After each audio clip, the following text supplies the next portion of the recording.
Meski sudah puluhan tahun lamanya, namun peristiwa tragis pemberontakan Partai G30 SPKI 1965 yang diberitakan dan diisukan akan mengkudeta negeri ini tak akan pernah terlupakan. Peristiwa tersebut masih banyak menimbulkan kenangan pahit dan masih banyak tanda tanya yang belum terjawab. Pada masa rezim Orde Baru itu, banyak sekali sejarah-sejarah yang tak boleh dipublikasikan, ditulis ulang, dibengkokkan, lalu dipropagandakan melalui media-media zombie yang pada masa lalu bagai media pemeliharaan. Sobat telusur sejarah, kali ini telusur sejarah akan menguak tentang misteri dan kontroversi luka-luka pada jenazah 7 pahlawan revolusi.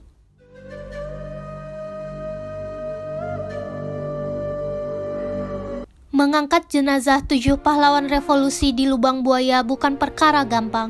Kondisi sumur yang dalam dan mayat yang mulai membusuk membuat evakuasi sulit dilakukan. Tapi para prajurit Kompi Intai Amfibi Korps Komando Angkatan Laut atau KIPAM KKO AL tak mau menyerah. Sebenarnya, jenazah sudah ditemukan sejak sehari sebelumnya, yaitu pada tanggal 3 Oktober 1965 atas bantuan polisi Sukitman dan masyarakat sekitar. Tapi mereka tak mampu mengangkat jenazah karena bau yang sangat menyengat. Dalam buku Sintong Panjaitan, perjalanan seorang prajurit para komando yang dituliskan wartawan senior Hendro Subroto, dilukiskan peristiwa seputar pengangkatan jenazah. Kala itu, Sintong berdiskusi dengan Kopral Anang, anggota RPKAD yang dilatih oleh pasukan Katak TNI AL. Anang mengatakan peralatan selam milik RPKAD ada di Cilacap, hanya KKO yang punya peralatan selam di Jakarta. Maka singkat cerita, KKO meminjamkan peralatan selam tersebut untuk operasi pengangkatan jenazah dari dalam lubang sumur di daerah lubang buaya tersebut. Tanggal 4 Oktober, tim KKO dipimpin oleh Komando KIPAM KKO AL Kapten Winanto melakukan evakuasi jenazah pahlawan revolusi. Satu persatu pasukan KKO turun ke dalam lubang yang sempit itu. Pukul 12.05 WIB, anggota RPKAD Kopral Anang turun lebih dulu ke lubang buaya. Dia mengenakan masker dan tabung oksigen. Anang mengikatkan tali pada salah satu jenazah. Setelah ditarik, yang pertama adalah jenazah Letu Pierre Tendean, Ajudan Jenderal Nasution. Pukul 12.15 WIB, Serma KKO Suparimin turun. Dia memasang tali pada salah satu jenazah, tapi rupanya jenazah itu tertindih jenazah lain sehingga tak bisa ditarik. Pukul 12.30 WIB, giliran Prako KKO Subekti yang turun. 2 jenazah berhasil ditarik, Maijen S. Parman dan Maijen Suprapto. Pukul 12.55 WIB, Kopral KKO Hartono memasang tali untuk mengangkat jenazah Maijen MT Haryono dan Brijen Sutoyo. Pukul 13.30 WIB, Serma KKO Suparimin turun untuk kedua kalinya. Dia berhasil mengangkat jenazah Letnan Ahmad Yani. Dengan demikian, sudah 6 jenazah pahlawan revolusi yang ditemukan. Sebagai langkah terakhir, harus ada seorang lagi yang turun ke sumur untuk mengecek apakah sumur sudah benar-benar kosong. Tapi semua penyelam KKO dan RPKAD sudah tak ada lagi yang mampu masuk ke dalam sumur. Mereka semua kewalahan dan kelelahan. Bahkan di antara para prajurit yang turun ke dalam sumur, ada yang keracunan bau busuk, hingga terus muntah-muntah. Maka Kapten Winanto sebagai komandan terpanggil untuk melakukan pekerjaan terakhir ini. Dia turun dengan membawa alat penerangan. Ternyata benar, di dalam sumur masih ada 1 jenazah lagi. Jenazah itu adalah Brijen DI Panjaitan. Dengan demikian, lengkaplah sudah jenazah 6 jenderal dan 1 perwira pertama TNI AD yang dinyatakan telah hilang diculik gerakan PKI pada tanggal 30 September 1965.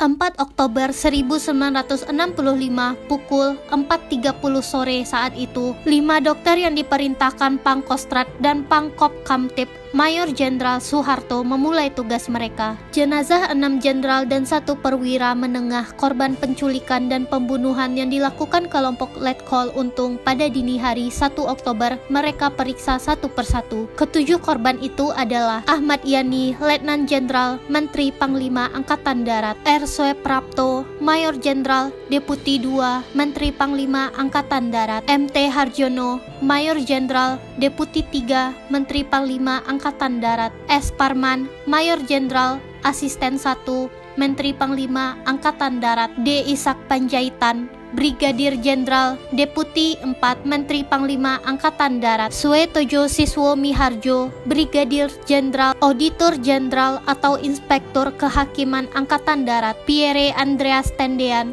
Letnan 1, Ajudan Menko Hankam atau Kasab; Jenderal A.H. Nasution. Jenazah 6 jenderal dan 1 perwira muda Angkatan Darat ini ditemukan di sebuah sumur tua di Desa Lubang Buaya, Pondok Gede, Jakarta Timur. Dari 5 anggota tim dokter yang mengautopsi ketujuh mayat itu, 2 diantaranya adalah dokter Angkatan Darat, yakni 1. Dr. Brigadir Jenderal Roy Biono Kertopati, perwira tinggi yang diperbantukan di RSP Angkatan Darat; 2. Dr. Kolonel Fran Patiasina, perwira kesehatan RSP Angkatan Darat, sementara 3 lainnya adalah dokter kehakiman masing-masing. Profesor Dr. Sutomo Joko Negoro, ahli ilmu urai sakit dalam dan ahli kedokteran kehakiman, juga profesor di FKUI. Dr. Liao Yanxiang, lektor dalam ilmu kedokteran kehakiman FKUI. 5. Dr. Liem Jiao Tiai, atau dikenal sebagai Dr. Arif Budianto,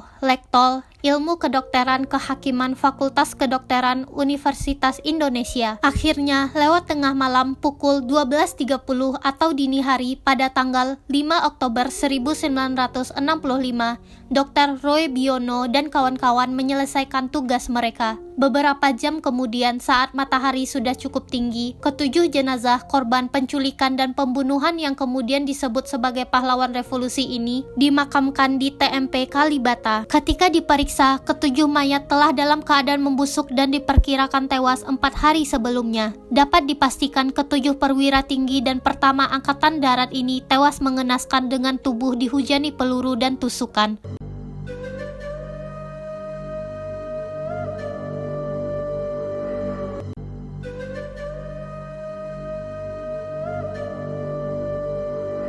Jenazah Letnan Ahmad Yani diidentifikasi oleh Ajudan Menteri Panglima Angkatan Darat Mayor CPM Suedarto dan dokter pribadinya, Kolonel CDM Abdullah Hassa. Identifikasi diketahui dengan penanda utama parut pada punggung tangan kiri dan pakaian yang dikenakan sang jenderal. Selain itu, kelebihan gigi berbentuk kerucut pada garis pertengahan rahang atas di antara gigi-gigi seri pertama. Tim dokter menemukan 8 luka tembakan dari arah depan dan 2 tembakan dari arah belakang. Sementara di bagian perut terdapat 2 buah luka tembak yang tembus dan sebuah luka tembak yang tembus di bagian punggung. Info dari Indolex, sebelumnya dokumen visum et repertum Letnan Jenderal Ahmad Yani yang dirilis Indolex juga hanya menyebutkan adanya luka tembak pada tubuh jenazah jenderal ini. Padahal menurut versi Orde Baru mencatat kalau PKI telah mencongkel bola mata pahlawan revolusi ini. Namun, menurut pengakuan pasukan yang turun mengambil jenazah para jenderal dari dalam sumur di Lubang Buaya dan juga hasil visum ahli forensik justru sebaliknya, yaitu tidak membuktikan demikian, bahwa jenazah para jenderal dan seorang perwira yang ada di dalam sumur tersebut adalah utuh.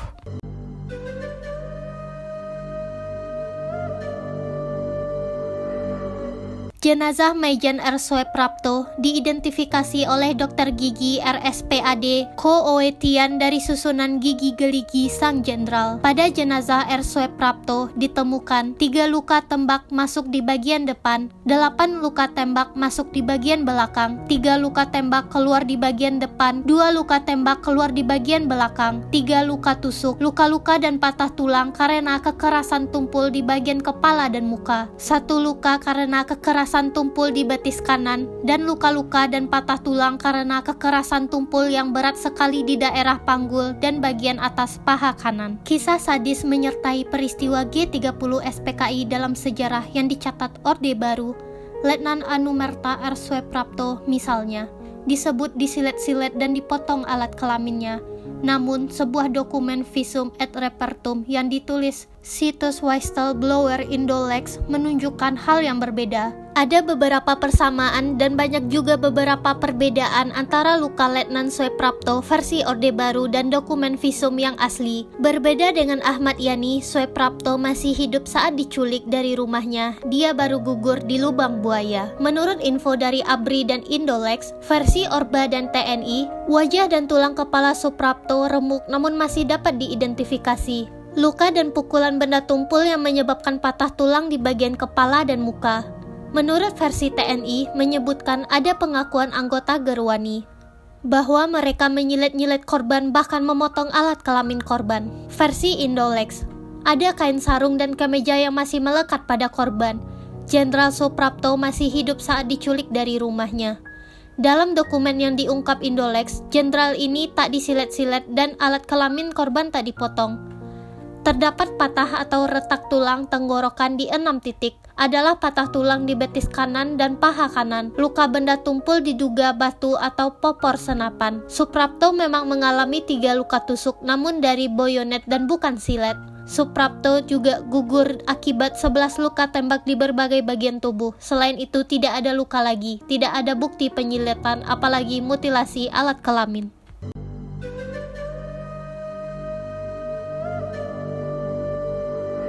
Di bagian perut Maijen MT Harjono ditemukan sebuah luka tusuk benda tajam yang menembus sampai ke rongga perut. Luka tusuk benda tajam juga ditemukan di punggung, namun tidak menembus rongga dada. Dan di tangan kiri dan pergelangan tangan kanan terdapat luka karena kekerasan tumpul yang berat. Jenazah Maijen MT Harjono diidentifikasi oleh saudara kandungnya MT Muljono, pegawai perusahaan negara Gaya Motor. Salah satu tanda pengenal jenazah ini adalah cincin kawin bertuliskan Mariatna, nama sang istri.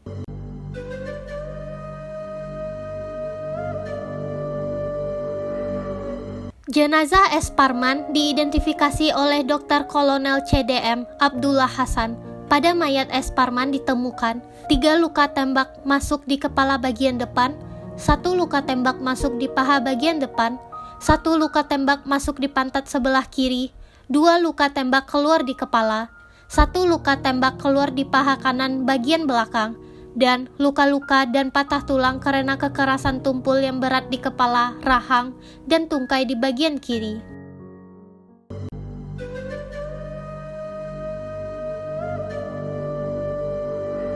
Mayat Brigjen DI Panjaitan diidentifikasi oleh adiknya, Kopar Panjaitan dan Samuel Panjaitan, dan dikenali dari pakaian dinas yang dikenakan serta cincin emas di tangan kiri yang bertuliskan DI Panjaitan. Tim dokter menemukan luka tembak masuk di bagian depan kepala, juga sebuah luka tembak masuk di bagian belakang kepala.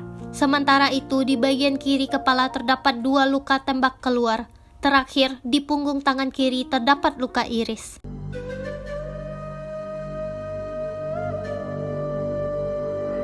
Mayat berikutnya adalah Brigjen Suetojo Siswo Miharjo yang diidentifikasi oleh adiknya Dr. Hewan Suetopo. Jenazah Brigjen Suetojo dikenali dari kaki kanannya yang tidak beribu jari. Pakaian yang dikenakannya arloji merek Omega dan 2 cincin emas masing-masing bertuliskan SR dan SS. Pada mayat Brigjen Suetojo ditemukan 2 luka tembak masuk di tungkai bawah kanan bagian depan, sebuah luka tembak masuk di kepala sebelah kanan yang menuju ke depan, sebuah luka tembak keluar di betis kanan sebagian tengah, sebuah luka tembak keluar di kepala sebelah depan, dan tangan kanan dan tengkorak retak karena kekerasan tumpul yang keras atau yang berat.